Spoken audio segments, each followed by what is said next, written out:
dignity. You don't get louder, you get still. You take back your power not by controlling his behavior, but by mastering your own inner landscape. When a man hurts you, the natural reflex is to look outward. The heart looks for a reason. The mind searches for justice. The body tightens, breath shortens, and the story begins. Why would he do this? What did I do wrong? What does this mean about me?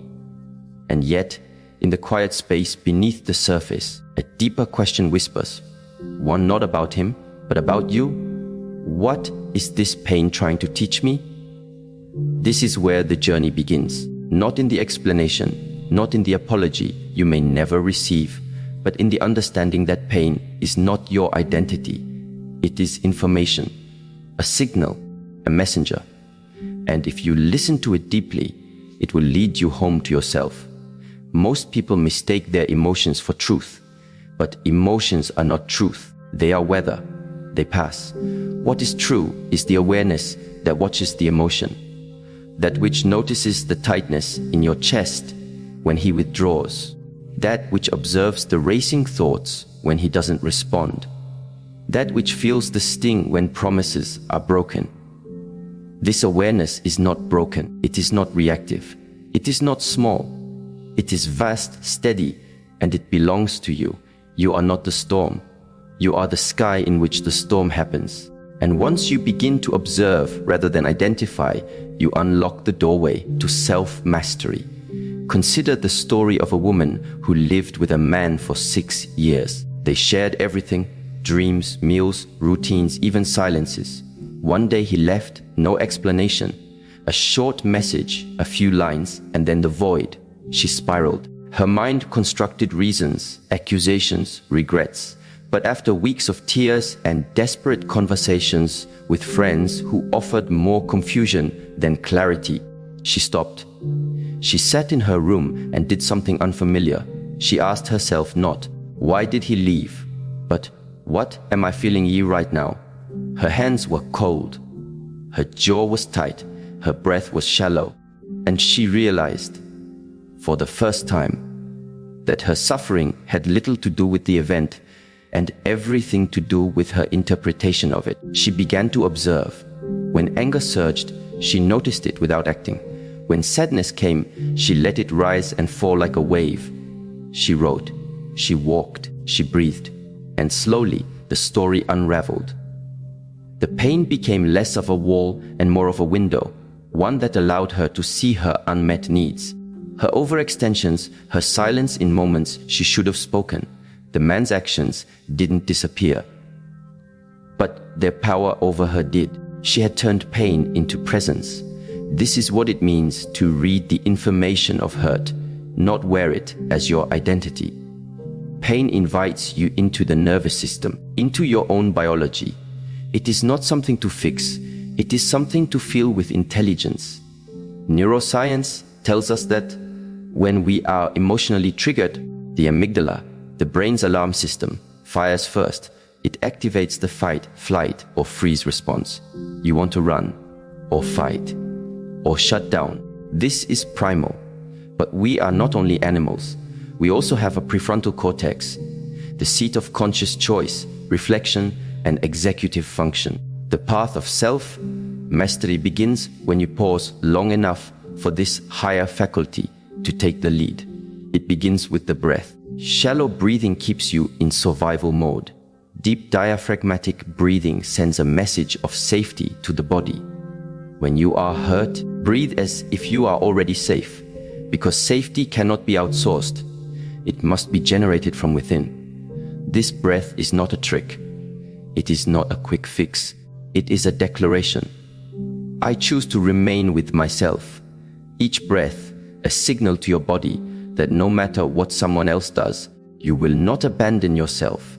The one who hurt you may have walked away without remorse. He may even return with charm. But the real question is not about his remorse or his return. The real question is, have you come back to yourself? Can you sit with yourself without needing his validation to soothe the ache? This is the beginning of power, and it confuses him. Not because you intended to confuse him. But because he cannot locate the emotional script he expected, he anticipated tears, anger, explanations. He thought you would plead, over-explain, prove your value. Instead, you observe, you breathe, you rise slowly with steadiness. This is a different language, one he does not speak fluently. The silence becomes his mirror, and that mirror shows him something he did not expect to see, a woman who does not need to be understood to know her worth. And so you continue, not toward escape, but toward center. Most people withdraw from pain in order to run, but there is another kind of withdrawal, one that is sacred, one that is not national, one that is not escape, but a return. Return to the present moment, return to the body, return to the self that was neglected in the pursuit of emotional rescue. This kind of withdrawal is not passive, it is a disciplined practice. It looks like stepping back from the need to explain yourself to someone committed to misunderstanding you. It looks like sitting alone, not as punishment, but as sanctuary. It looks like pulling your energy back from the scattered places it has been poured into and letting it collect like morning dew on the leaves of your soul. When you do this, you interrupt the cycle of emotional entanglement. You shift the dynamic. He expected you to lose yourself, to react, to try harder, to prove your value in the face of neglect. But you do the opposite. You return to your breath. You close your eyes. You allow the space between you to widen, not out of resentment, but out of reverence for your own peace. In this space, clarity is born. You begin to see that you were never supposed to convince someone to care. You were supposed to care for yourself so fully that another's inconsistency became irrelevant. And in that space, your nervous system begins to recalibrate. You are no longer addicted to the drama, the chase, the roller coaster. You step off the ride. You sit on solid ground. And from that place, you look not outward, but inward. One woman shared her story after years of being in an emotionally distant relationship. Her partner would disappear emotionally for days. No texts, no words, no warmth. And then reappear expecting intimacy, closeness, conversation. Each time she tried to bridge the gap, she overcompensated, sent long messages, cooked favorite meals, asked questions. But she noticed something each time. She felt smaller, more invisible. So she tried something different. She didn't react. She didn't beg. She simply withdrew, not to punish him, but to find her own ground. She walked by the lake. She wrote poems to herself. She listened to music and moved her body freely. When he returned, expecting the usual effort, he found something different. Her absence of reaction disrupted the emotional loop. He was confused, not by silence, but by sovereignty.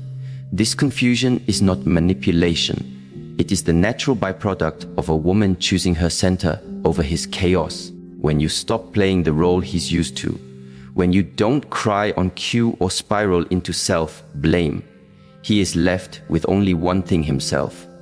And often, that's the most uncomfortable confrontation of all. Withdrawal to center also teaches you to listen to the subtle language of your own body. The body always speaks first. Before the mind creates the story, the body offers signals. Tightness in the chest, a clenched jaw, a flutter in the stomach. These are messages.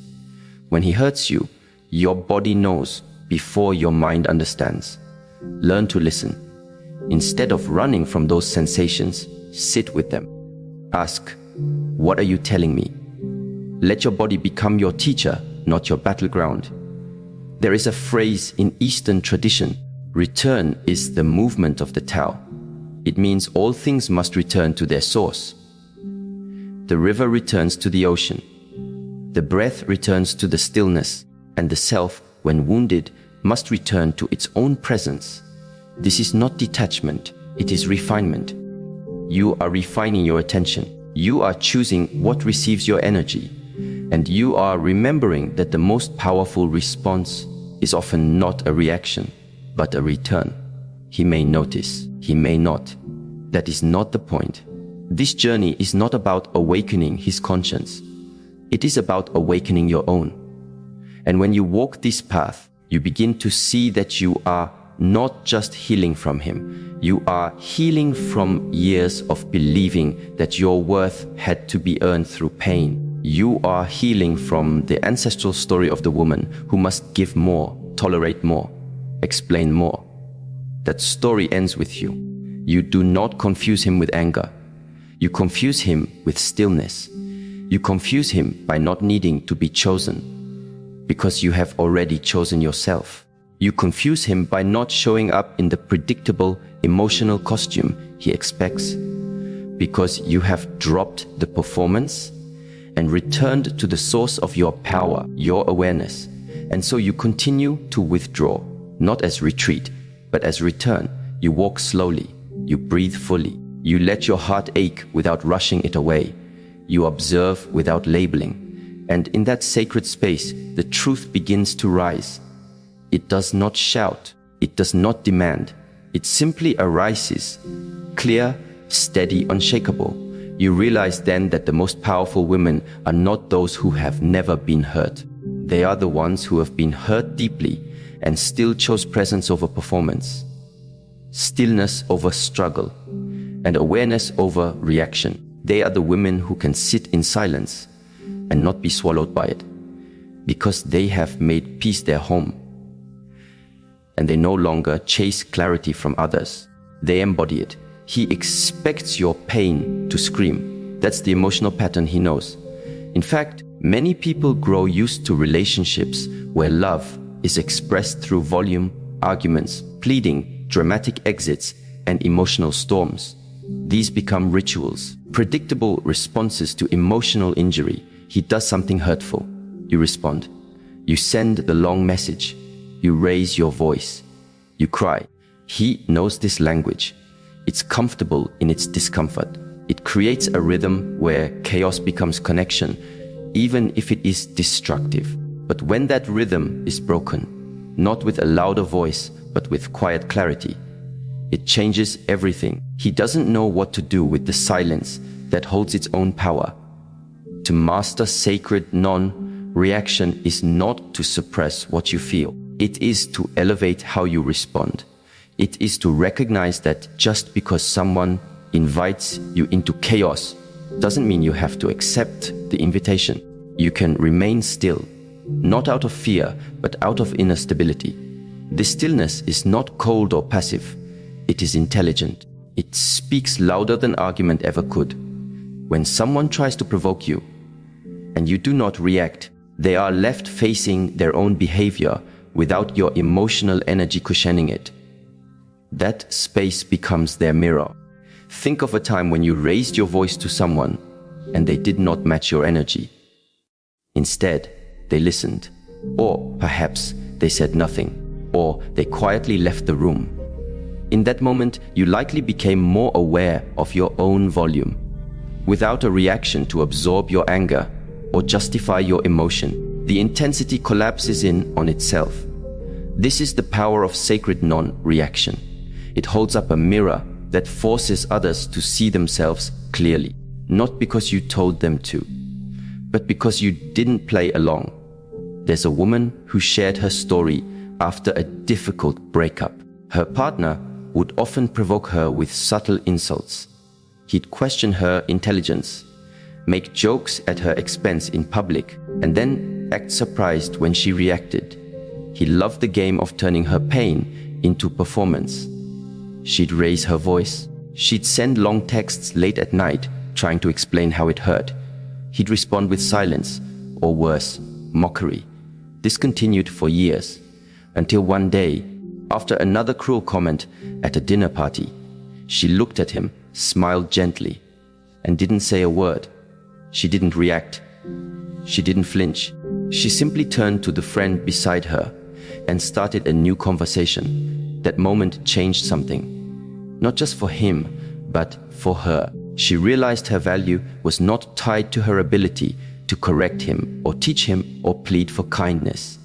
Her value was intrinsic. And her silence made that truth ring louder than any protest ever could. Psychologists talk about mirror neurons, specialized cells in the brain that respond not just to what we do, but to what we observe in others. These neurons are what allow us to empathize, imitate, and learn social behaviors. But they also create predictable patterns. When someone shouts, we instinctively raise our voice. When someone criticizes us, we defend. This is why arguments escalate. But when you break the mirror, when you respond with calm presence rather than reactive emotion, you short-circuit the expected behavior. His neurons fire, but they find no match.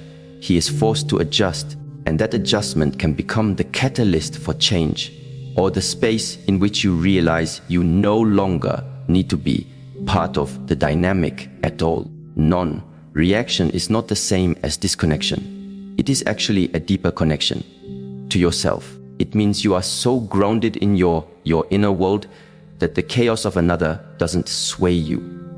You no longer need to prove your pain for it to be valid. You don't need to educate someone on why you deserve respect.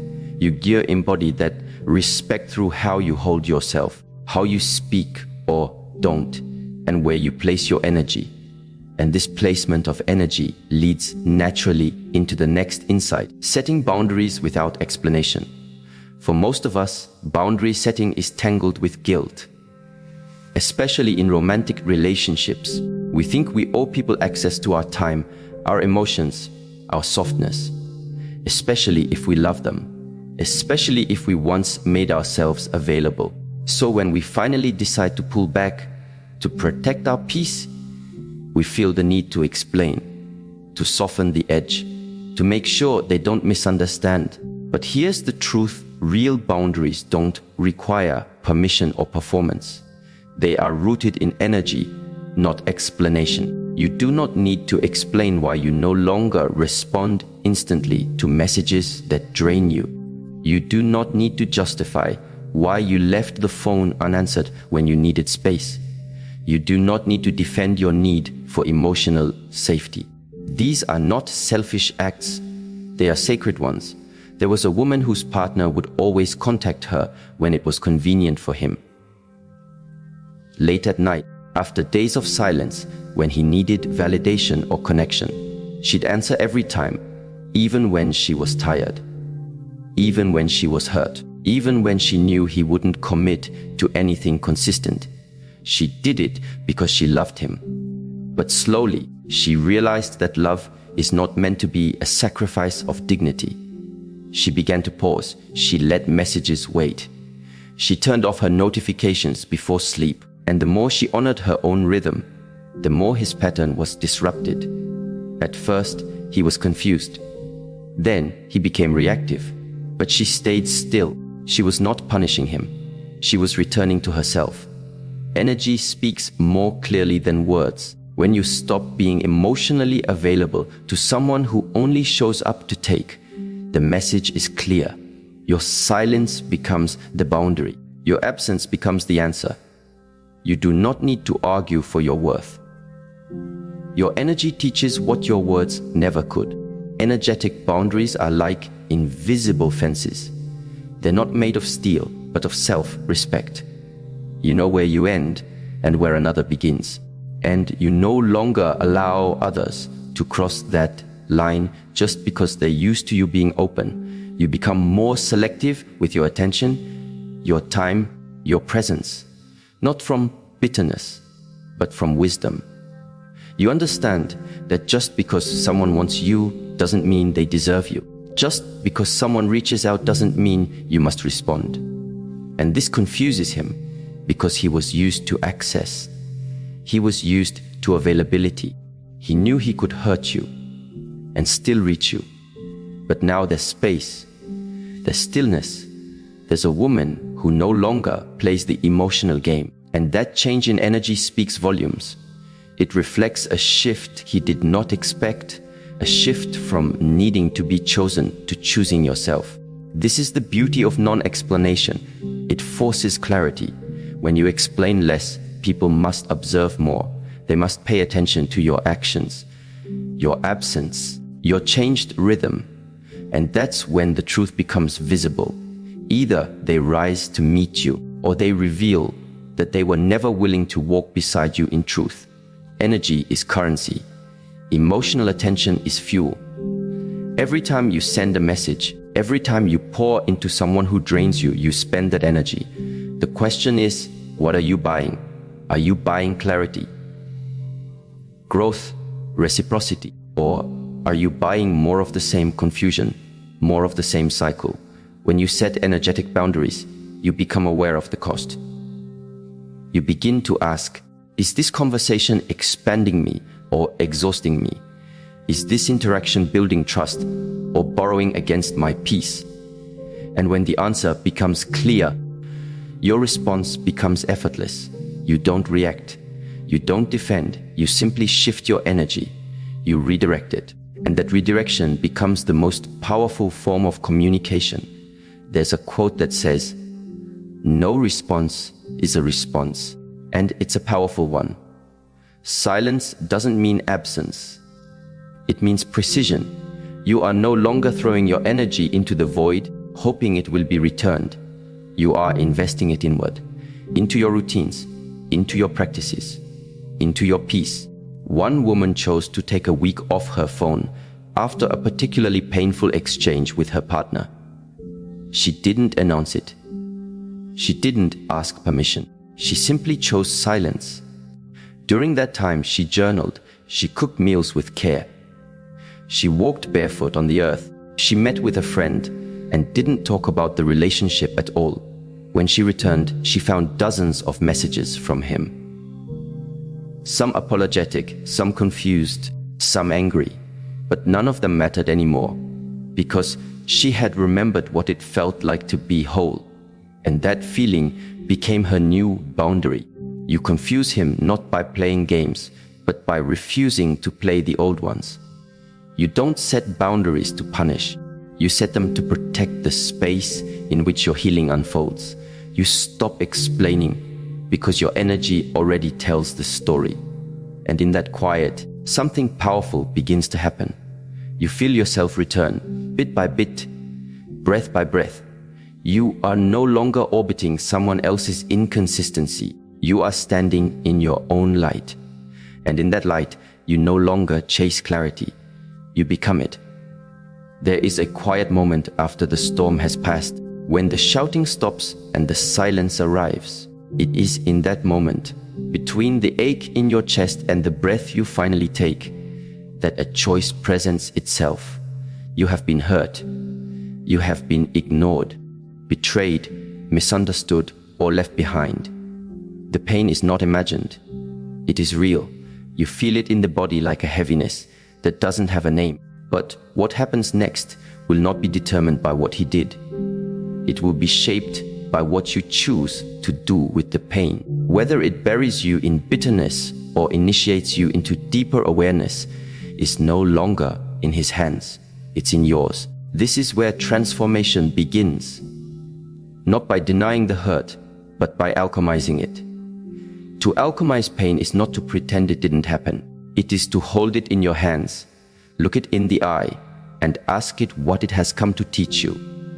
Emotional wounds are not evidence of weakness. They are messengers of misalignment. When someone hurts you, especially someone you trusted or loved, it exposes not just the pain of their action, but the gap between your inner truth and outer reality. That gap is the ground where transformation is possible, but only if you are willing to stay there, to breathe there, to listen. In ancient traditions, alchemy was the mystical science of turning base metals into gold, but the deeper teaching was never about physical transformation. It was about internal evolution, taking something dense, heavy, seemingly worthless, like betrayal, disappointment, abandonment, and refining it through presence, patience, and self-awareness until it reveals something luminous and strong. When a man hurts you, and you do not rush to retaliate or numb the pain, but instead enter into your own body with compassion and stillness, you are engaging in this sacred process. You are not just reacting, you are refining. Pain is a portal, and yet most people run from it. The mind rushes to distraction. The heart wants revenge or validation, but the body, if listened to, invites you to sit, to feel, to let the ache speak. Because in that speaking, something is trying to be released, something long suppressed, perhaps even before this man ever entered your life. Hurt doesn't always begin with the person who triggered it. Often, it echoes older patterns. A father who didn't show up, a mother who never said, "I see you." A lifetime of being told you were too much, too needy, too emotional. So, when he ignores your message, or chooses another, or dismisses your truth, it hurts more than it should. Not because you are broken, but because this is a wound being touched that never fully healed. And that is why this moment is sacred. You are not just healing from him, you are healing from everything he reawakened in you. And healing does not mean erasing. It means integrating. It means letting yourself fully feel the sorrow, the grief, the disillusionment, not to drown in them, but to understand what they have come to teach you. A woman once described the aftermath of betrayal like walking barefoot on glass.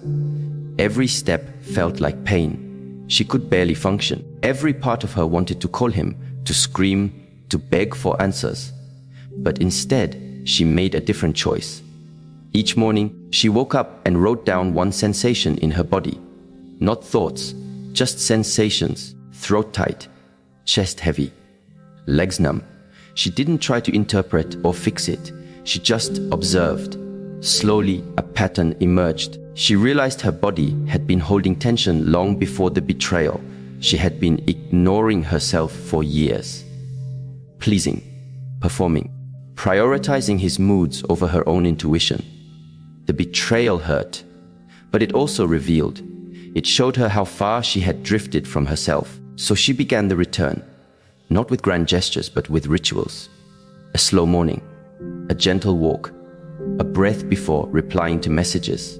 She started singing again, something she hadn't done in years. She didn't do these things to be productive or to prove her healing. She did them because they made her feel alive. And that aliveness, that returning to herself, became the alchemy. The pain had not disappeared, but it had changed shape. It was no longer a chain. It was a compass.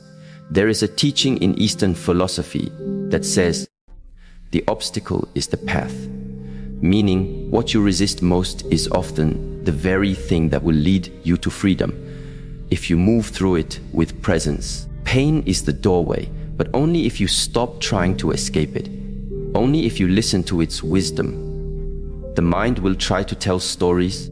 You weren't enough. He never loved you. This always happens to you. These are not truths. They are echoes of past conditioning. You do not have to believe every thought your mind produces, especially not when it is flooded with hurt. Instead, return to the body, to the breath, to the present. Ask, what is happening? No, not what he said, not what you fear, but what is real in this moment. Perhaps a pulse in your temple, perhaps a tear on your cheek. These are the truths that matter. From the perspective of neuroscience, we know that emotional pain activates the same regions in the brain as physical pain. The brain doesn't distinguish between a broken bone and a broken heart. But here's the key: the brain also has neuroplasticity, the ability to change, to rewire. And one of the most effective ways to begin that rewiring is through deliberate, repeated practice of self-awareness. Not to bypass the pain, but to reframe it.